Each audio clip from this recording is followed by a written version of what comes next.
Hello everyone, today's poem is 背风毛秋 by 佚名 or by Anonymous, a Bei Wind poem in the Book of Songs. Before we get to the poem, let's try to figure out the terms 伯 versus 叔. Shu is uncle, so it's quite simple like the English, but it's a differences in the ancient China even to the Qing dynasty.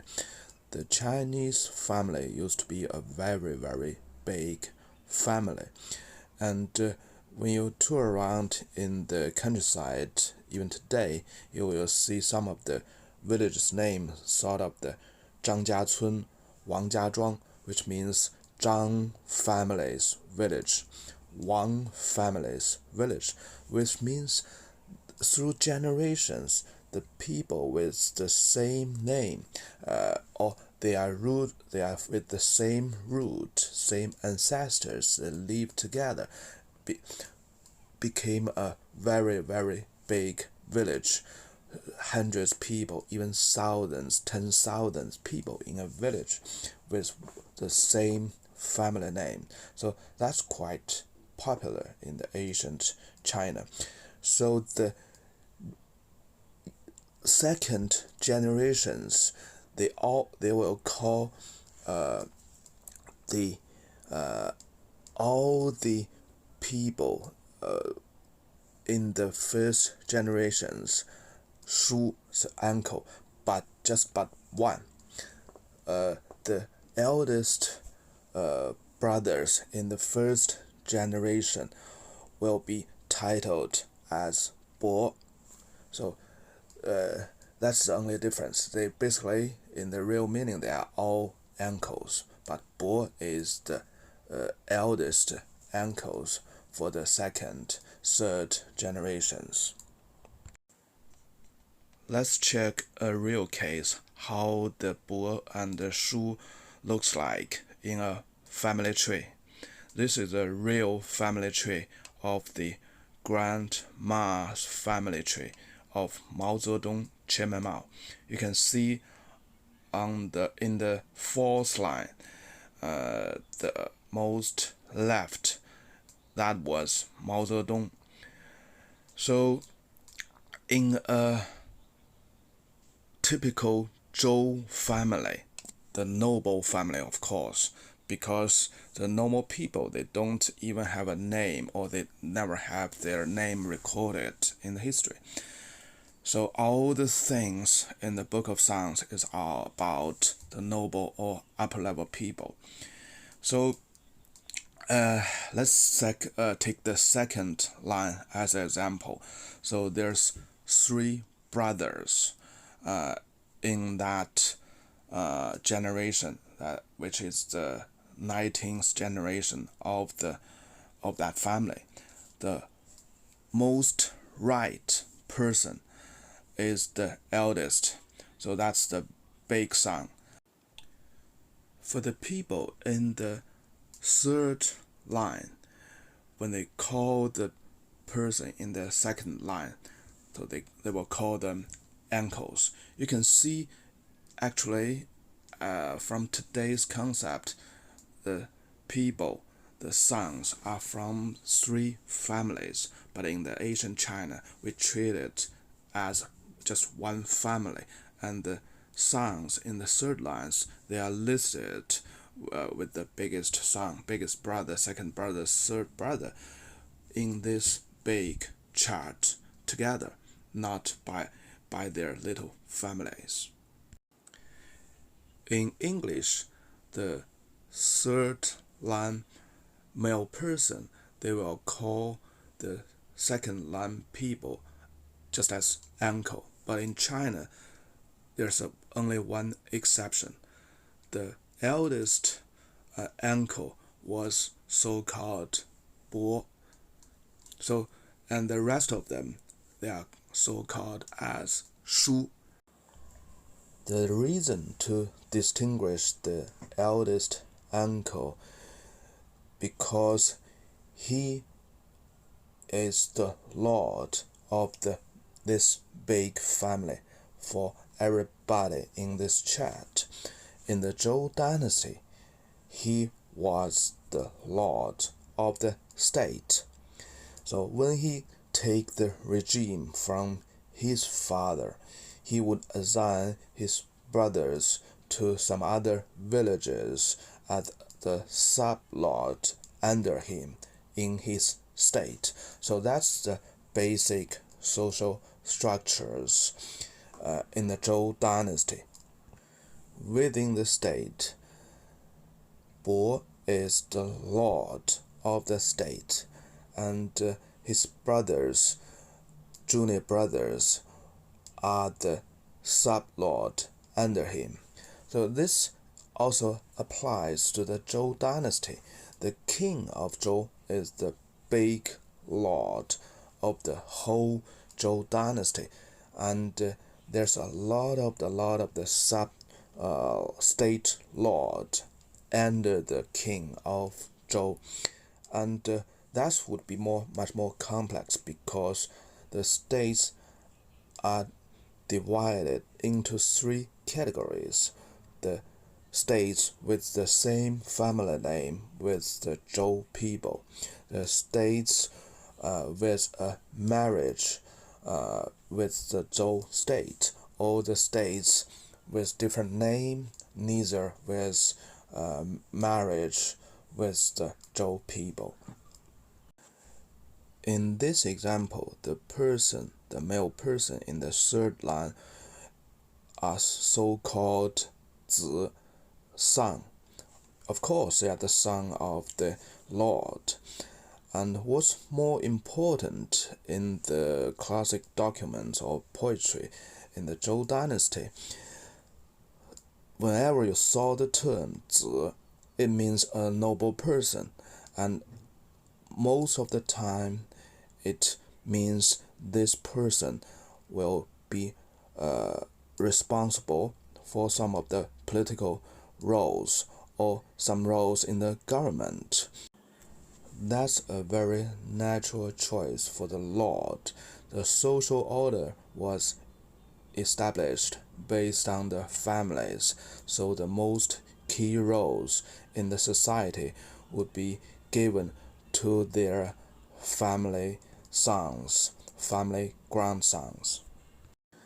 The title Mao Hill is a place name. In the map, it's the lower right arrow pointed to, which is Puyang City today. And this poem was categorized in the Bei Wind, so I also labeled the coal area of the Bei state, which is upper left arrow pointed. Now let's look at the poem now. It's quite a simple poem by its wording, but without fully understand the social structure and family structure of the Zhou dynasty of that time, it's hardly to understand what the poem was telling about. 毛丘之葛兮，何言之节兮。The Zhou wines in Mao Hill place, in Mao Hill city, where did it extended from? Where this branch extended from? Let's look at the keywords. 葛, Zhou wine. It also implies this family has long generations history, like the Zhou wines, quite long. Jie, the branches, it also implies the place of Mao Hill is the small branches or sub-branches of the main family. Where is the main family? Of course, the capital of the state, the Bei state, is. The poet knows his family tree quite well. He knows his family, this small branch family, came from the Bei state. they are part of the Bei state. They share the same family name. But he still asked himself, where did my family, my branch extended from, came from? So it's challenging the known fact, which means he has such a strong doubt in his mind. So let's see the next sentence. 叔兮伯兮，何多日也? So my uncles, my lord, or the lord of the Bei state. My uncle, my lord, how does it take so many days? So from the first paragraph, we know there's something so urgent. And this guy, the poet, is waiting the response from his uncles, from the lord of the Bei state.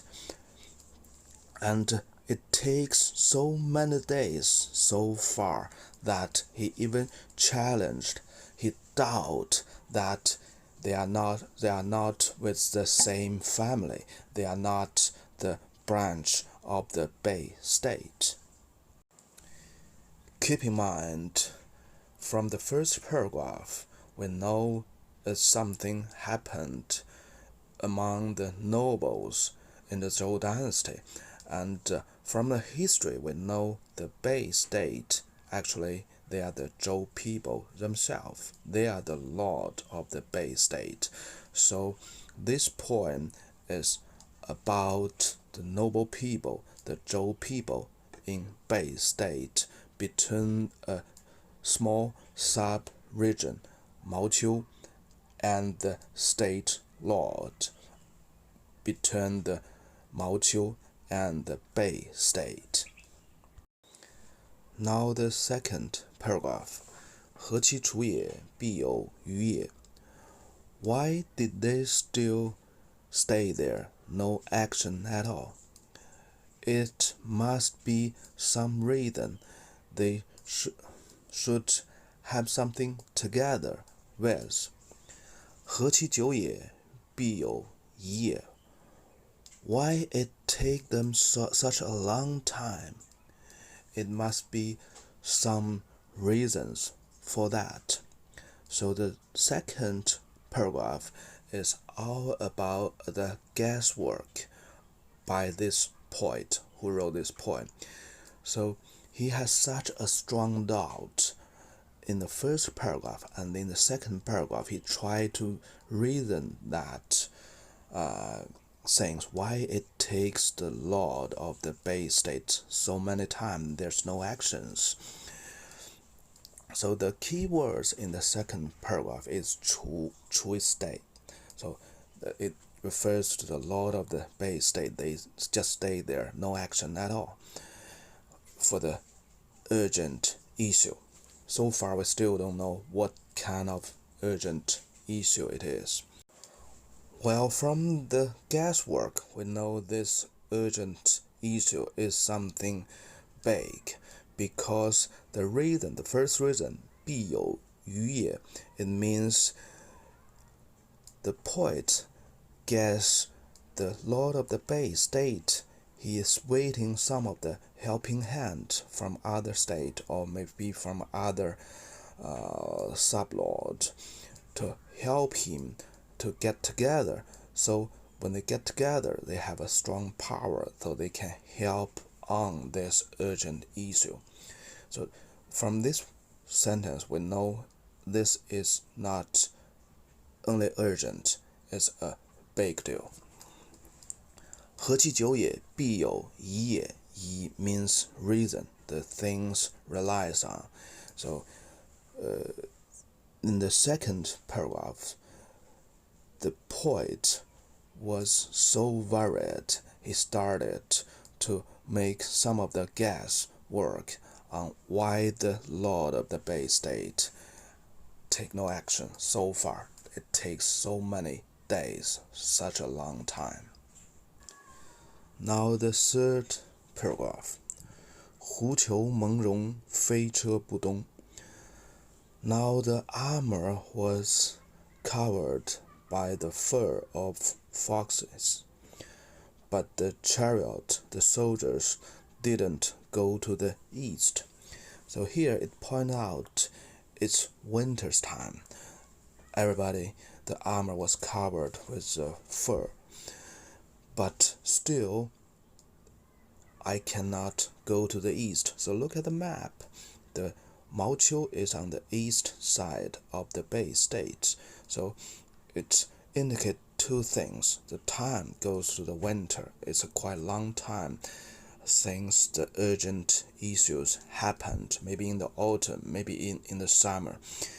And the poet was staying in the Bei State. So it looks like he's coming to the Bei State asking for a helping hand from the Lord of the Bei State. But still, even till the winter's time, after such a long time passed, he still cannot go back to Mao Hill City, to the east, to where the urgent issue was about. Why not? Let's continue. 伯兮叔兮，弥所于同. My uncles, the lord of the Bei State, neither of them will go to the east together with me. Me, none of. 于同, together with me. So that's the main reason. The urgent issue has been quite a while, and the poet, it looks like he has been in the Bei State, in the capital maybe, for quite a while, asking for help. But still, nobody goes with him. Nobody wants to give a helping hand. Now the fourth paragraph. 所兮为兮，流离之子. 所, the very soft voice by the clicking the jade. 为 means the humble, small. 流离之子, so he described himself as a son that from far, far away branches, which is the Mao Hill City. So, 所兮为兮，流离之子 is a sign, very sad sign by the poet himself. I'm the far, far away sons from Mao Hill. We are so small. We are so humble people. 叔兮伯兮，幼如冲耳. My uncle, my lord, you look so magnificent with your clothing, with your decorations, but just like Chonger. The key words here is 幼. 幼 refers to the person wearing a very beautiful and magnificent clothing and decorations. Chonger is a jade pieces decorated on the ear. That's in the picture. So in the surface, it means you wear the jade decorations in your ear and with all your magnificent clothings. My uncles, my lords, you look so beautiful. While in Chinese, 冲耳 not only refers to the name of that jade pieces. If we hard translate the two words, it means something stuck in the air, which means someone is dumb. So the poet geniusly used this double referring by Chonger. First thing first, he described the contrast between his uncles, the lord of the Bei State, with the people in Mao Hill City. the Mao Hill city, they have a big issue. It's so urgent, might be the life and death for a lot of the people in the Mao Hill city. And the lord of the Bei state and the uncles of the Bei state, they wear beautiful clothings. So beautiful clothings, they look so wonderful. They enjoying a very good life in the capital of Bei state. But with the double meaning, the poet directly point out those people are dumb.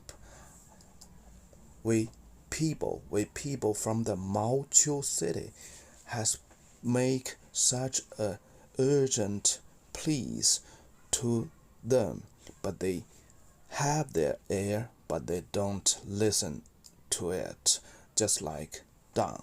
So it's such a huge, big complaining to the lord of the Bei state. So first thing first, all the figures, persons referred in this poem, even the poet himself, was noble peoples.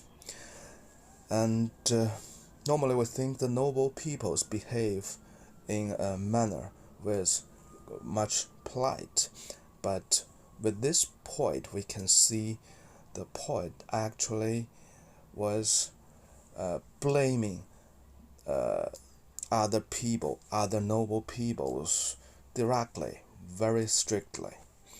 So we can feel how urgency or how serious the issue was in the Mao Hill city. Second, all the figures in this poem, including the poet himself, they are with the same family name, but not necessarily very closely related, because the Zhou dynasty lasts for 800 years. You can just imagine 100, 200 years past. The people with same family names share the same ancestors. They may not know each other very well. Maybe they even cannot trace down how they related in their family trees. In the later part of the Zhou dynasty, the people with the same family names, they kill each other. The son kills the fathers.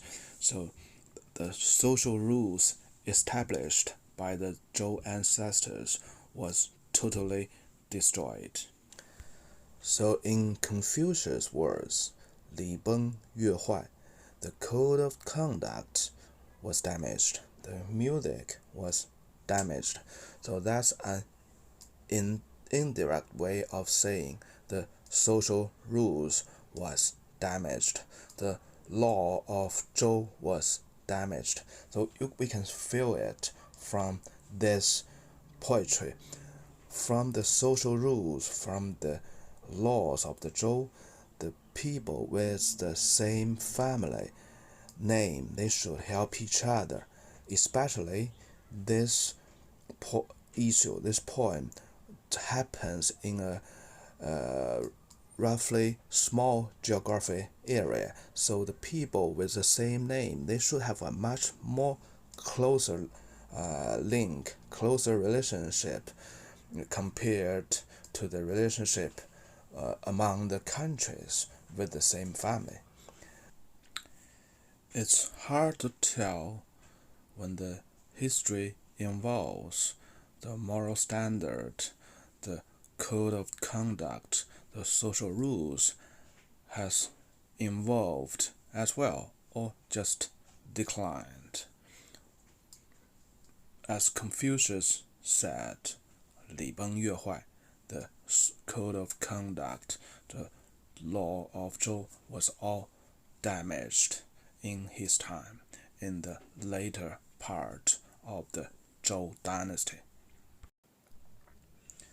The title Mao Hill could be explained or interpreted a second way.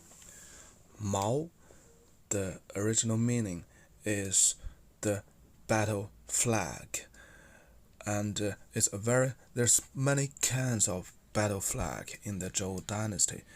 Mao refers the battle flag was made of a tail of the yak, the Tibetan bull's tail.